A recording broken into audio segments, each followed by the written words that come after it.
Kwa mwanangu, sikia. Leo nimekuja na ushauri mwingine hapa mwanangu. Wewe unakwenda kuingia mwaka mwingine, sawa? Mwaka 2026. Ikiwa mwaka wa mabadiliko, usiseme tu oh, fulani amefanikiwa, mimi namna gani? Au majungu.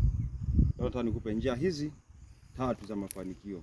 Kwa mwanangu, ukizifuata hizo njia na kuhakikishia 2026 utatoboa, utafika mbali. Njia ya kwanza,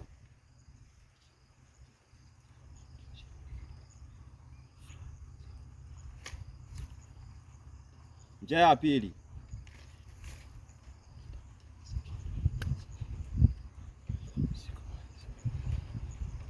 njia ya 3 ya mwisho.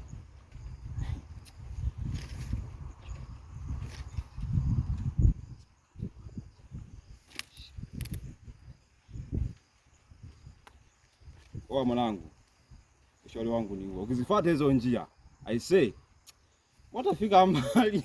Utafika mbali mwanangu.